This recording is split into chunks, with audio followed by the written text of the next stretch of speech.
Chapter 2. Monday, 15th of November, 1965, 8 a.m. Detective Sergeant Robert Cardilini drove his car into an empty bay, pulled the handbrake on, and switched the ignition off. He sat for a moment, silently composing himself. It was his first day back at work after his suspension.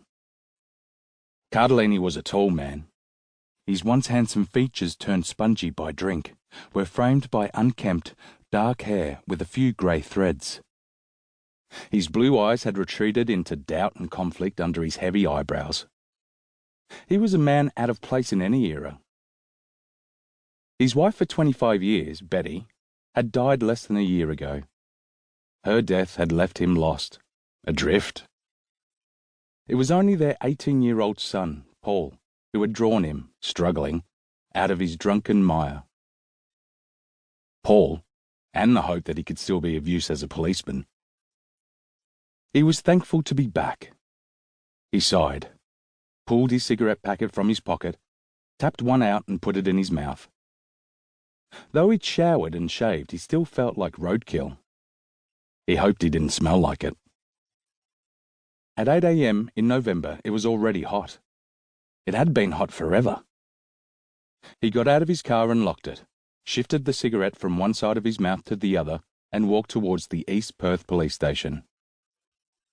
"Detective Sergeant Cardilini," he said to himself, repeating it a few times and giving a derisive as he pushed through the front doors into the cool of the building. He walked along the familiar corridor and up the stairs to the detective's office.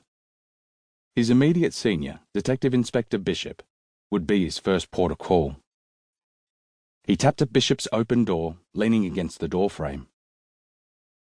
Bishop was as tall as Cardilini, but thinner, with sparse grey hair swept over his head in an inadequate attempt to disguise a shiny pink scalp. He had a long, mournful face with perpetually watering eyes. He rarely left his office, and once there never left his desk, which faced the corridor the detectives walked along to their large open space. "Cardilini, how come you always make a place look untidy?" "Natural talent, I guess. So what happens now?" "You go talk to Superintendent Robinson." "Now?" "No. Wait until you get a call, or I get a call to send you up." "When will that be?" "Your guess is as good as mine." "What do I do till then?" "Have you done all your paperwork?" "Yep. Did it while suspended." "Good." Bishop leant back in his chair. His expression became serious. "One of ours was killed on Sunday night." "Jesus Christ. Who?" "Hardy."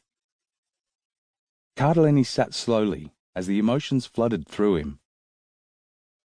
"Detective Sergeant Hardy from this station?" "That's the one.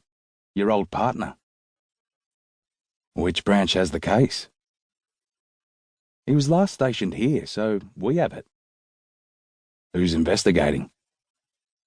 "Spry and Archer." Bishop held up his hand. "Don't say anything. It wasn't my choice." "How did he die?" "Knifed in a park." "Bloody hell." Cardilini dreaded the answer to his next question. "Was it a woman? A working girl?" Bishop shook his head and shrugged. "We don't know yet, but you'd best keep your head down for a bit. Can you do that?" "I can try." Leaving Bishop's office, Cardilini knew that in 25 years of policing, he had never managed to keep his head down. He could wait for a call from Superintendent Robinson, as requested, or he could not. He walked up the steps, along with the rising heat. The top brass's offices were on the top floor. It was a few degrees hotter than where the detectives worked. Let 'em cook, he mused. The corridor was lined with wide, heavy timber doors displaying ornate brass nameplates. He stopped at an open door embossed with the words, "Superintendent Robinson." Robinson was sitting at his desk, facing the corridor.